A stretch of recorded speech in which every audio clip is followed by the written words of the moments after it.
बिस्मिल्लाहिर्रहमानिर्रहीम। मैं वसत खरल और आप देख रहे हैं मेरा यूट्यूब चैनल। नाज़रीन, किस तरीके से हमने सुना है कि मंडियां लगती हैं, फ्रूट मंडी होती है, सब्ज़ी मंडी होती है, लेकिन पाकिस्तान जो कि इस्लामी जमहूरिया पाकिस्तान है, वहाँ पे सेनेट के अंदर जो है इंतखाबात के अंदर मंडियां लगती हैं और उसका अमली सबूत आपने देखा कि जब 2018 के हवाले से ये वीडियो मंजर आम पर आई है कि किस तरीके से पीटीआई के जो लोग हैं उनको ख़रीदा जा रहा था और किस तरह पीपल्स पार्टी के लोग जो हैं उनके सामने नोटों के जो है ढेर लगाए हुए हैं और किस तरीके से कौन कौन वो आपको बता रहे हैं कि वो जो अपने पैसे ले रहे हैं और कौन वो लोग हैं जो उनको दे रहे हैं। उस हवाले से स्क्रीन पे आप वीडियो भी देख रहे हैं को किस तरीके से ये मंडी लगी उस हवाले से। और फिर किस तरह इमरान खान साहब जो वज़ीर आज़म है उन्होंने बावजूद इसके कि उनको पता था कि उस वक़्त उनकी केपीके में हुकूमत जो है अक्सरियत उसमें बहुत ज़्यादा नहीं थी, तो 20 के करीब जो अरकान थे जिन्होंने करोड़ों रुपए की ये जो पैसे है जो इसके अंदर वो इन्वॉल्व हुए इस काम के अंदर, इस गंद के अंदर, उनको उन्होंने निकाला। बावजूद इसके कि उनको ये कहा भी गया, डराया भी गया कि अगर आप इतने बंदे आप अरकान असम्बली निकाल देंगे तो आपको हुकूमत जो है वो ख़तरे से दो चार हो सकती है केपी के अंदर। लेकिन उसके बावजूद एक डेयरिंग स्टेप लिया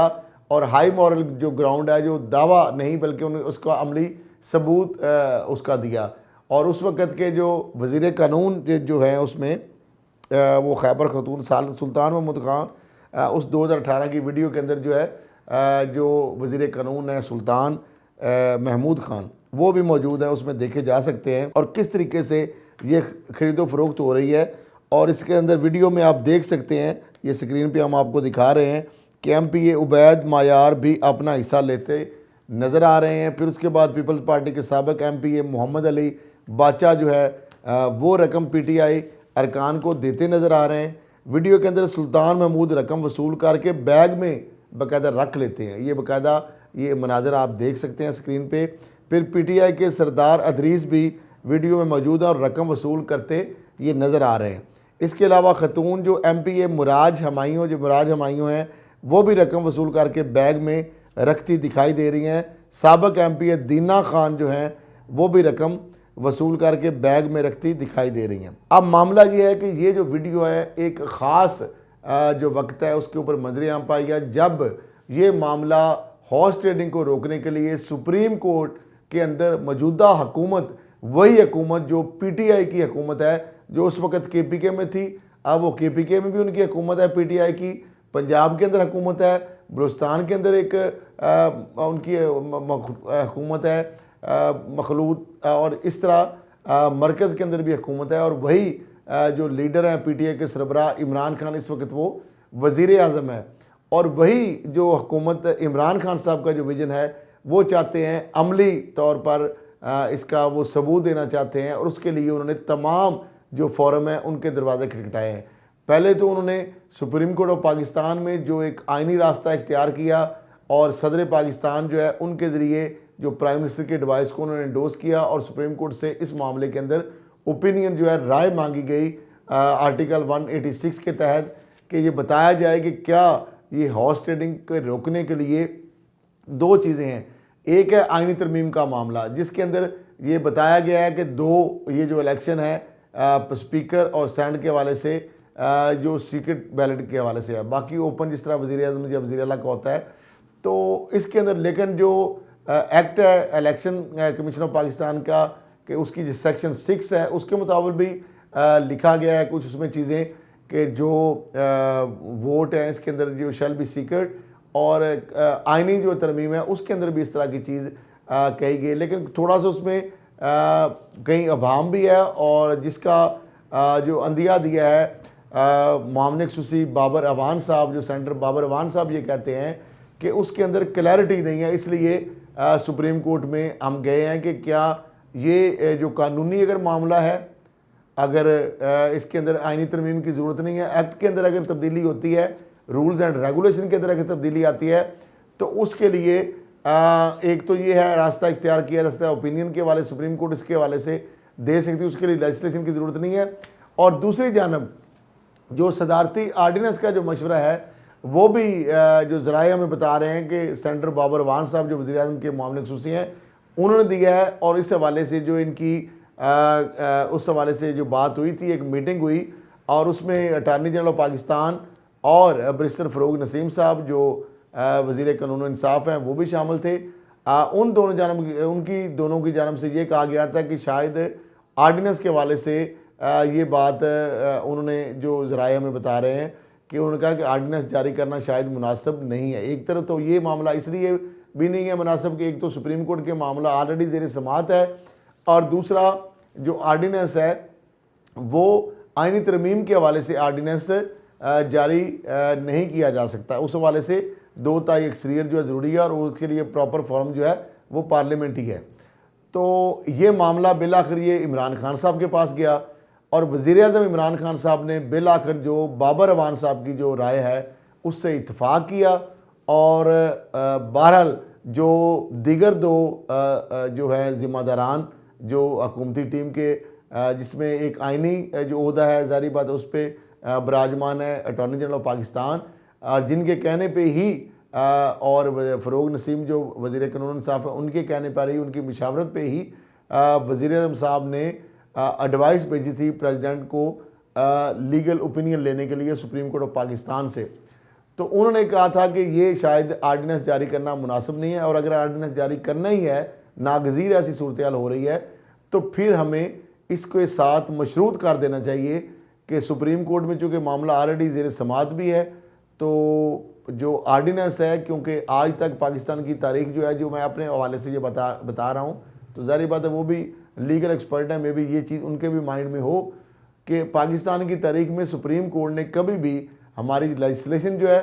जो को आइनी तरामीम होती है कभी उसको सेटिसाइड नहीं किया, कारदम करार नहीं दिया। और इसी तरीके से कभी किसी जो आर्डिनेंस है, जो सदारती आर्डिनेंस, उसको भी कभी कारदम करार नहीं दिया। अच्छा, जब ये मामला बार बार ये कई दफ़ा हो चुका है, जब मैं ये बात कहता हूँ कि सुप्रीम कोर्ट ने कभी भी किसी आइनी तरमीम को कारदम करार नहीं दिया, तो फ़ौरन लोग कहते हैं जी इफ्तिखार चौधरी साहब जब चीफ जस्टिस थे पीपल्स पार्टी दौर में उन्होंने ये किया। इफ्तिखार चौधरी साहब ने किसी लेजिस्लेशन को कालदम करार नहीं दिया था और वो जो बेसिकली जो मामला था जजेस तैनाती के हवाले से, वो पार्लियामेंट ने ही उसको अमेंडमेंट जो भी की थी पार्लियामेंट ने की थी। सुप्रीम कोर्ट ने एक इस तरीके से ये सिचुएशन पैदा हो गई थी जिस तरह अभी सिचुएशन पैदा हो गई है, तो मामला उन्होंने पार्लियामेंट को ही रेफर किया था। जो अमेंडमेंट की थी वो सुप्रीम कोर्ट ने कोई ऐसी नहीं की थी, या पहली अमेंडमेंट की बजाय उसके ऊपर खुद ही पार्लियामेंट जो है वो दूसरी अमेंडमेंट लेके आई थी। तो ये सिचुएशन जो है इसको हम ये नहीं कह सकते कि कभी भी हमारी सुप्रीम कोर्ट ने जो अदलिया है उसने जो पार्लियामेंट की सुपरमेसी है उसके ऊपर उसने अपना ग्रैब उसके इख्तियारात को या अपने इख्तियारात से तजावज़ करने की कोशिश की हो। तो लिहाजा ये जो परसेप्शन है ये भी गलत है। ये मैं समझता हूँ इसमें जो हुकूमत वक्त है और जो एक्सपर्ट हैं, आइनी माहिर हैं, उन्होंने बड़ा ज़बरदस्त इसमें जो ऑप्शन वो रखा कि अगर वो मशरूत ना रखते तो प्रेसिडेंशियल ऑर्डिनेंस जो है उसको सुप्रीम कोर्ट मशरूत ना रखते तो वो कालदम अगर करार दे देती, जो कि जो हालात वाक़ इस तरह की चीज़ें बहुत सारे इसमें अभाम है। और अगर सुप्रीम कोर्ट कहती है ये जो मामला आइनी तरमीम का है तो आर्डिनेंस इसलिए कालदम आइन से मुसादम, तो कोई आर्डिनेंस जारी नहीं हो सकता, या कोई इस तरह का कानून नहीं बन सकता। तो फिर ये होता था, उससे एक बड़ा बड़ा क्योस क्रिएट होना था कि फिर ये एक नया एक रास्ता खुल जाना था कि जब भी आर्डिनेंस को सदारती आता तो उसके ऊपर सुप्रीम कोर्ट के एक गलत इस आर्डिनेंस की वजह से, मशरूत ना होने की वजह से, या उसको अगर कालदम करार दे देती तो फिर कभी भी आर्डिनेंस जो है उसको दोबारा कालदम सुप्रीम कोर्ट करार दे सकती थी। इसलिए खुद ही ये उन्होंने अच्छा किया है कि उन्होंने मशरूत रख दिया है ताकि जो प्रेसिडेंशियल जो सदारती आर्डिनेंस है या जो सेंसिटी है उस आर्डिनेंस की उसकी जो बालादस्ती है, जो सुपरमेसी है, उसको कंप्रोमाइज़ ना हो और अंडरमाइन ना हो, क्योंकि वो खुद कह रहे हैं कि सुप्रीम कोर्ट ऑफ पाकिस्तान के साथ मशरूत कर दिया उन्होंने। अगर वो मशरूत ना करते तो सुप्रीम कोर्ट कालदम करार दे देती, तो मे बी उसमें सुप्रीम कोर्ट के लिए भी बहुत सारे शायद कॉम्प्लिकेशंस पैदा होने का एहतमाल था, क्योंकि सुप्रीम कोर्ट जो है वो भी आइनी और कानूनी हदूद से बाहर नहीं जा सकती, क्योंकि सदारती आर्डिनेंस जो है उसको कालदम करार देने के लिए अभी तक ऐसी मिसाल हमें माजी में तो नहीं मिलती 73 साल की तारीख में पाकिस्तान की में। और इसी तरह लेजिस्लेशन जो है वो पार्लियामेंट की बालादस्ती की अगर बात जो अपोजिशन कहती है कि हुकूमत जो उसने पार्लियामेंट की जो बालादस्ती है उसको कंप्रोमाइज़ किया है कि वो लेजिस्लेशन का मामला, तरमीम का मामला या उसको सुप्रीम कोर्ट के अंदर लेके गई है, जिससे इदारे पार्लियामेंट जो है ईवान जो है, ईवान बाला या ईवान ज़ेरी या मुक़द्दस ईवान जो है उसकी जो मामला है उसकी इंडिपेंडेंस जो है उसके ऊपर कंप्रोमाइज़ कर दिया हुकूमत ने। तो मैं नहीं समझता ऐसी बात है। हुकूमत ने जो एक आइनी रास्ता है वो इख्तियार किया है। अब सुप्रीम कोर्ट जो है उसके पास ये मामला है और सुप्रीम कोर्ट जो है, अब मामला दो चीज़ें हैं। अब मामला है ये है कि एक हालातों वाक़यात का भी मामला है और इलेक्शन कमीशन ऑफ पाकिस्तान ने चूँकि 11 फरवरी को इसका शेड्यूल जो उन्होंने कहा कि हम जारी कर देंगे, तो बाबर अवान साहब का जो मामले खसूसी का ये कहना है कि शेड्यूल वैसे भी कानून ये है या जो रूल्स एंड रेगुलेशन के मुताबिक कि अगर आइन जो इलेक्शन कमीशन ऑफ पाकिस्तान जब शेड्यूल जारी कर देता है किसी इलेक्शन का, तो उसके बाद फिर ट्रांसफ़र पोस्टिंग वगैरह या तरक्याती काम या इस तरह की जो हैपनिंग्स है वो पॉसिबल नहीं रहती। तो इसलिए भी हुकूमत ने शायद जो उनका जवाब है कि इसलिए हमने ये आर्डीनेंस हमें जारी पड़ना। दूसरा वजह यह है कि अगर आइनी तरमीम का मामला है तो 2/3 उसकी अक्सरियत उसके लिए ज़रूरी है, जो कि हुकूमत के पास नहीं है। और अगर जो तीसरा उन्होंने रास्ता दिया है कि अगर उसमें अमेंडमेंट आ जाती है या वक्ती तौर पर सुप्रीम कोर्ट इसको, क्योंकि 11 मार्च तक ये इलेक्शन करवाने हैं हर सूरत में, तो सुप्रीम कोर्ट कहती है कि मामला जो है ये जो इलेक्शन की हद तक ये मफाद आमा का मामला देख लें, या ख़ास तौर पर जो ज़राए ये बता रहे हैं कि शायद हुकूमत ये जो वीडियो है जिसके अंदर अरकान की खरीदो फरोख्त नज़र आ रही है, इसको भी बतौर एविडेंस के तौर पर या अपनी सपोर्टिंग एक सपोर्ट के तौर पर, सपोर्टिंग एविडेंस के तौर पर पेश कर सकती है और सुप्रीम कोर्ट को बावर कराने के लिए कि जनाब ये चीज़ अगर जो सीक्रेट बैलेट की गई तो फिर ये दोबारा मंडी लगेगी और ख़रीदो फरोख्त का एक बाज़ार लगेगा। तो हालांकि हुकूमत के पास तमाम तरह अपॉर्चुनिटीज़ हैं, वसाइल हैं, रिसोर्सेज हैं, तरक्याती फ़ंड के ज़रिए वो लोगों को ख़रीदो फरोख्त कर सकती है, इंतज़ामिया के ज़रिए, नैब FIA एंटी करप्शन के ज़रिए। नैब चूँकि नैब न्याजी गठजोड़ की बात की जाती है, मैं इसलिए बात कर रहा हूँ, वरना नैब एक इंडिपेंडेंट इदारा है, ऑटोनमस है, लेकिन FIA ज़ाहिर बात है हुकूमत के मुताहिद एक इदारा है, यानी एजेंसी है जो कि इंटीरियर मिनिस्ट्री के अंडर आती है। एंटी करप्शन पंजाब में या बाकी इस तरह के बहुत सारे इदारे हैं, वजारत दाखिला है, इंटेलिजेंस इदारे हैं, तरक्याती फ़ंड्स के नाम पर हुकूमत जो है ब्राइब एक दे सकती है जो अपोजिशन के लोगों को, तो बग़ैर पैसा खर्च किए वो बहुत सारे लोगों की वोट ले सकती है, जबकि अपोजिशन के पास इस वक्त सूरत हाल वो ऐसी नहीं है। लेकिन फिर भी इमरान खान साहब जो है वो चाहते हैं कि बावजूद इसके कि उनका नुकसान हो सकता है, लेकिन वो चाहते हैं कि ये शफाफियत का जो अमल है अब वो आना चाहिए। और चार्टर ऑफ डेमोक्रेसी में नवाज शरीफ साहब ने कहा कि जनाब हम ये करेंगे ओपन। फिर जब सेनेट का इलेक्शन हुआ तो बंदे इनके जब गायब हो गए एकदम से, तो अदम एतमाद उनके खिलाफ जो नाकाम हो गई। इसी अद्दी अक्सरियत के बावजूद सेनेट में और कौमी असम्बली में जब जो सूरत हाल है, तो फिर एहसन इकबाल साहब ने कहा कि जनाब देखिए वो बंदे हमारे को जो उनको इन्फ्लुएंस किया गया, ख़रीद लिया गया, हुकूमत की जानब से इल्ज़ाम लगाया गया। तो मामला ये है कि अगर हुकूमत इमरान खान साहब ये नहीं करेंगे तो फिर ये फिर इल्ज़ाम लगा देंगे जनाब हमारे बंदे गायब हो गए, हमारे बंदों को इन्फ्लुएंस किया गया, हमें नामालूम नंबरों से फ़ोन आ गए, हमें इधर से आते हैं इमरान के बड़े उन्होंने हमारे बंदों को गायब कर दिया, ये हो गया, पैसों की बोलियाँ, फ़ंड दे दिए गए, उनको दबा दिया गया, उनके ऊपर मुकदमात की थ्रेट कर दी गया। तो लिहाजा ये तो फिर ट्रांसपेरेंसी के ऊपर क्वेश्चन तो रहेगा, ये शफाफियत के ऊपर क्वेश्चन तो रहेगा। तो इमरान खान साहब ये जो करने जा रहे हैं इससे ये होगा कम अज़ कम लोगों को जो है ना पता चल जाएगा और ज़ुबानें लोगों की बंद हो जाएंगी। और वो इसी तरह हो सकती हैं जब ये शो ऑफ हैंड के ज़रिए होगा और उसमें ये जो खरीदो फरोख्त का मामला है वो हमेशा के लिए ये बात बंद होगा। हालांकि मरियम साहबा ने भी कहा कि ये बात ठीक है, पीपल्स पार्टी ने भी कहा, चार्टर ऑफ डेमोक्रेसी में भी कहा, नवाज शरीफ साहब ने कहा, अभी भी इन्होंने साहब ज़्यादा हाथ हुआ।